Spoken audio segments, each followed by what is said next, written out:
And so in order to determine the total for all of the income for all of the months, again, as I said, we type the word total here, and then we're going to can use this similar method we used before.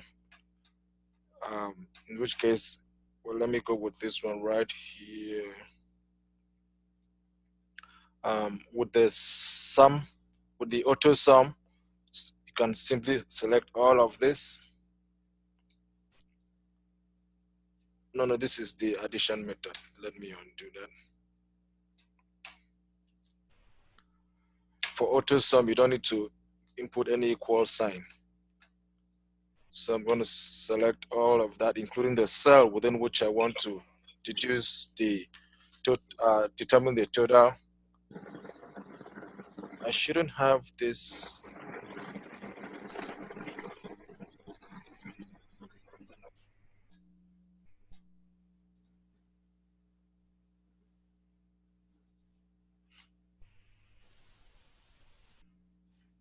That's one issue with Excel.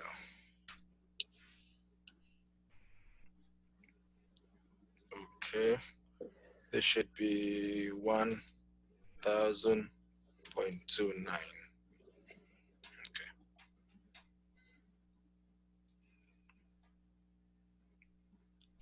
And then hit an auto sum.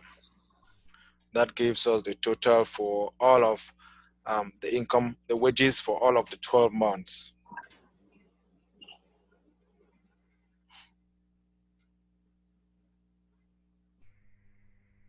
Next, we're going to determine the total dividends for all 12 months. Again, I'm using the auto sum format, or we can simply use the fill handle. Go right here, use the fill handle and drag down.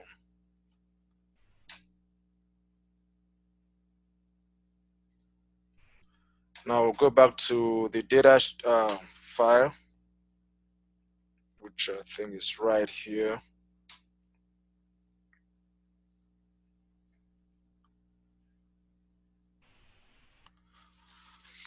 We now have to calculate the expenses. So this right here, the income tells us how much came in.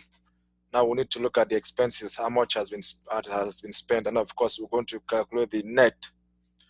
So in cell, I think it's A9 or A8. Let me go ahead and look at that. Yeah, A8. I'll put in expenses. A9 rent.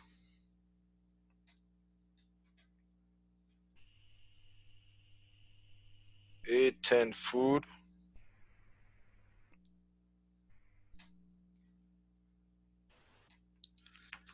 A11 tuition.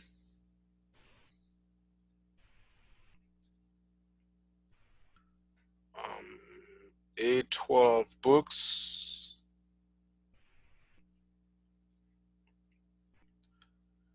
A13 entertainment.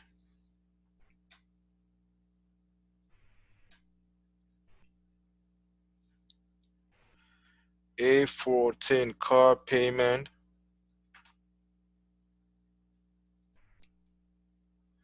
A15 gas.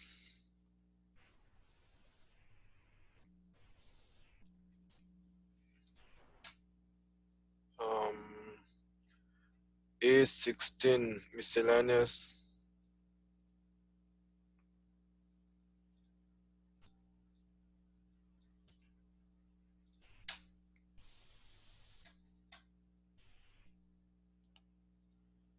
Then of course A17 total. And then I think A19 net.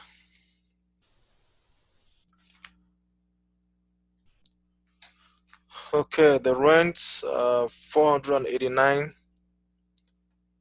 January to December, 489 cents. January to December. I'll use my fill handle, copy this across. I think this is December right here. Yeah. Food, let's see what this guy spends on food, 300 per month for all 12 months. Yeah, $300 per month for all 12 months. $300. Again, since the same amount, I'll use the field handle for all 12 months. Tuition, it looks like it's a student or someone who goes to school. Tuition, January is 1.5, and then August is 1.5. All other months are 0. So that tells you the person went to school in the spring and the fall semester, 1,500. And then September, 1,500. All other months are 0. I don't need to key that in, but let me just type it in.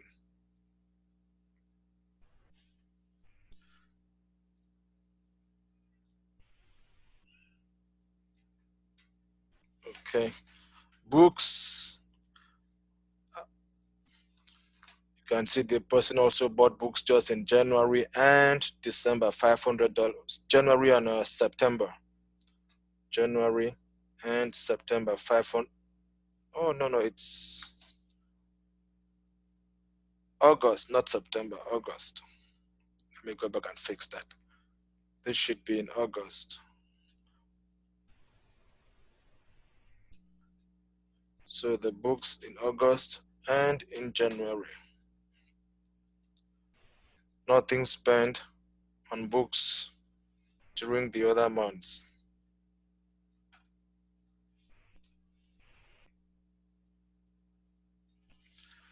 Entertainment, 100 for all 12 months, 100 for each of the 12 months. 100, and that's same for each of the 12 months. Car payment, $154.79 for each of the months, 154.79. Again, I'll use my field handle and drag and cross. Gas, 100 from January to April, and then May, June, July, 150. So 100 January to April, January, February, March, April, and then May, June, July, I think it's 150, and then August to December, 100. August to December. Miscellaneous,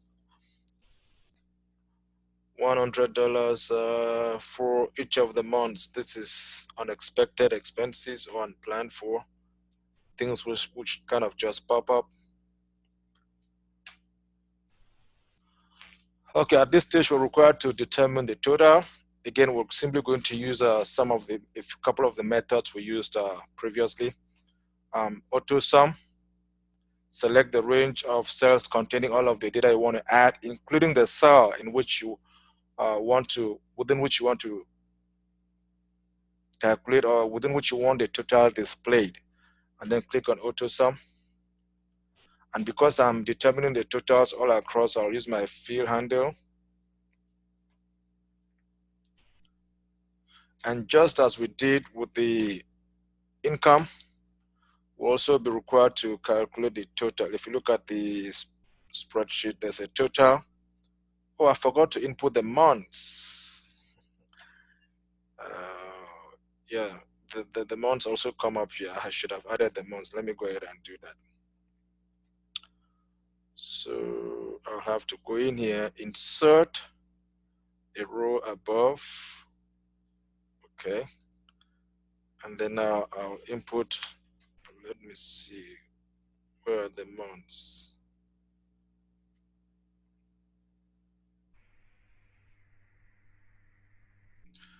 Okay, everything is in cell row 8. Let me get back there. So we're fine. I just had to include the months here. January, and then use my fill handle. December, also total.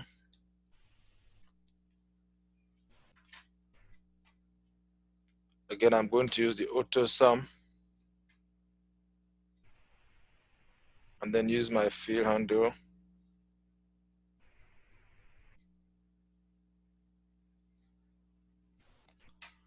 So that gives us the total of expenses for each of the months and total of expenses for each of the categories for all of the months. Next, we have to determine the net, which is the balance. And the net is the difference between the income and the expenses. So for the net, we're going to do equal the total of the income minus the total of the expenses. Okay, we want to see if we saved money or if we spent much more than we earned. So in this, for the month of January, the net is, the balance is 1,845. So it indicates that some money was saved. And also for February, the net, of course, will be equal the total income minus total expenses. And as you can see, there's a negative sign, which implies that this individual spent much more than they made. So just as I did use the fill handle here, I'm going to use the fill handle also instead of having to do it for each of the months.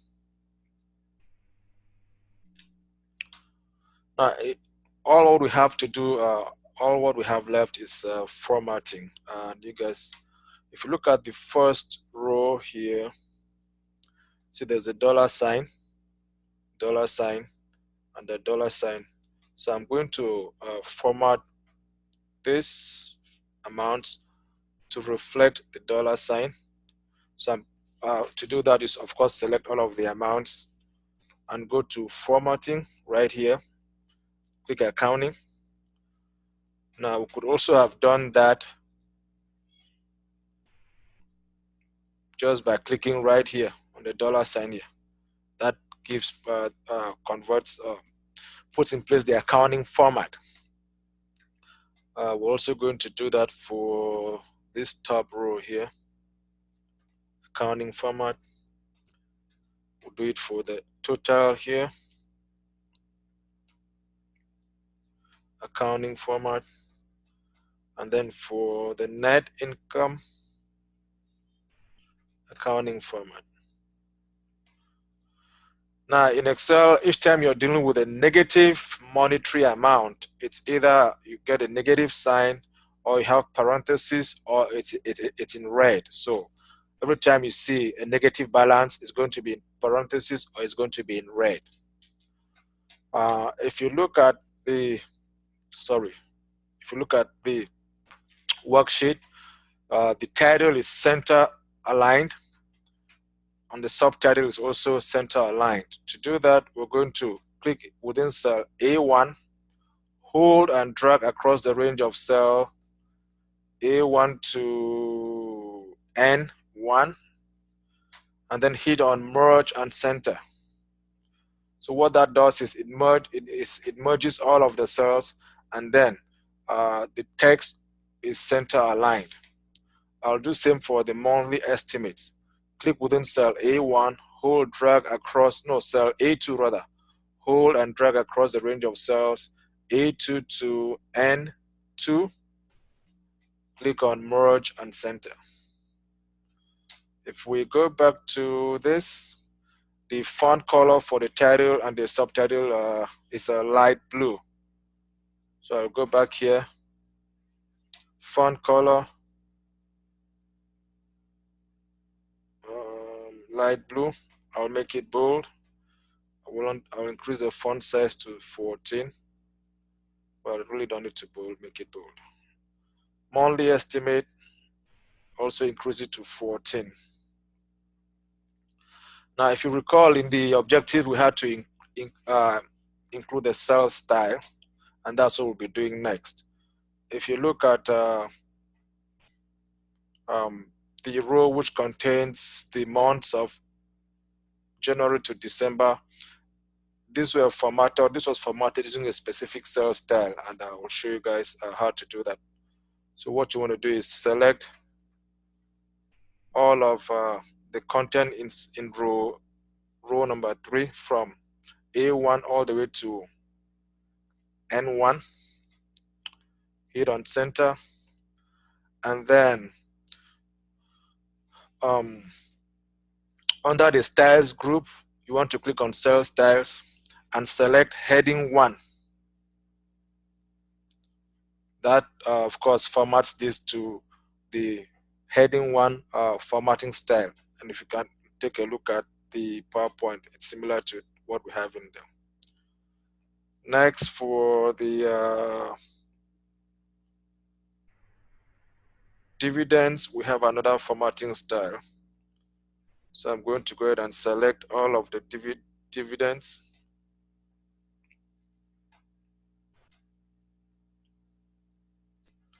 Again, go to cell style, and that is the 40 accent. Let me see. Yes. Then for the total, which is this right here, select all of the total and go to cell style again. And you select the total formatting style. Expenses is still heading 1. So all of this, center align. You go to cell styles. Let me. This must be heading 2 because you can have.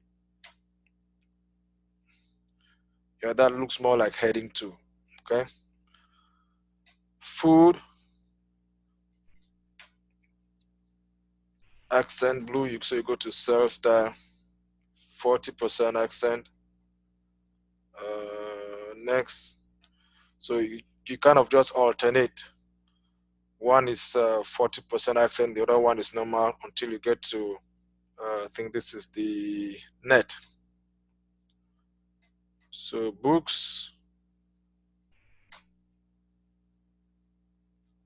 cell styles, 40% accent.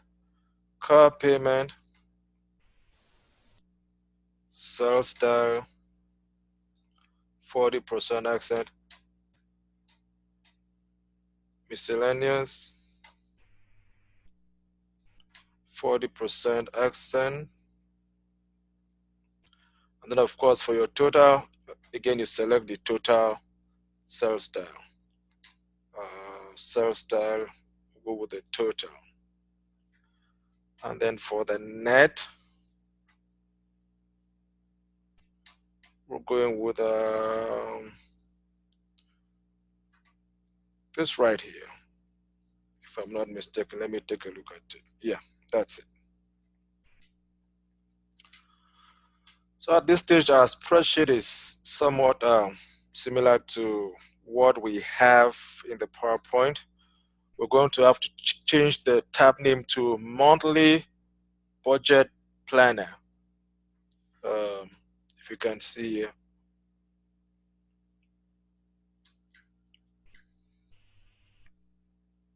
Yeah, Monthly Budget Planner. Sorry, no, it's monthly estimates. It's this one right here. Essentially, what we're required to know here is how to change the tab name. This is the tab name for the default tab name is Sheet 1. To rename this, you're going to right click and then click on rename. And we'll type in here monthly estimates. Hit enter. Now, what we need to do next, which of course is the last thing, is that of inserting the pie chart. To insert the pie chart, we're going to select the range N, A9, A16, and N9 and N16. So we're going to select A9 to A16, release, hold the shift key down, and then go to, and I'm going to have to zoom in so we can see. Okay, hold the shift key down, select the range N9. Okay, I'm going to have to start all over. A9 to A16, hold the control key, I mean to say control key down, N9 to N16, release the control, release your mouse, go to insert on the menu, and then click on insert pie chart, and then click on 3D. That of course inserts a pie chart. You can grab it at the angle there, bring it down. Now if you look at what we have here, the digits or the series are displayed on the chart. So we'll have to go back to our chart. We want to right click on the chart and format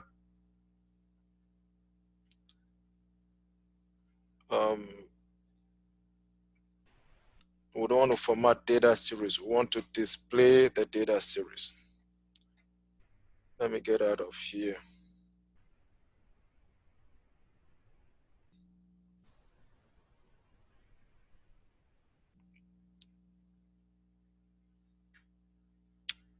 We don't want add labels.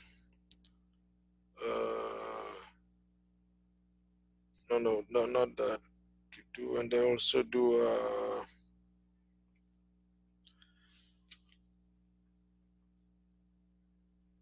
I wanted it to be placed on the chart itself, but it kind of went by the side. But anyway, what we need to know there is how to go about inserting a chart. And in this case, again, as I said a while ago, we want to display the categories and the totals, or the total amount spent on each of the categories. At this stage, of course, you have virtually done the activity for this unit or this chapter. And this, of course, should be uploaded under the assignment 5 link within, of course, the coursework.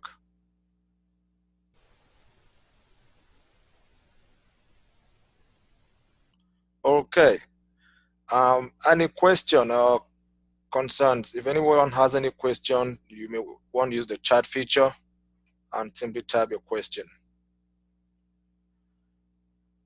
If not, if there are no questions, again, at this stage, what you want to do is save this and upload it as the assignment 5 activity in order to earn full credit.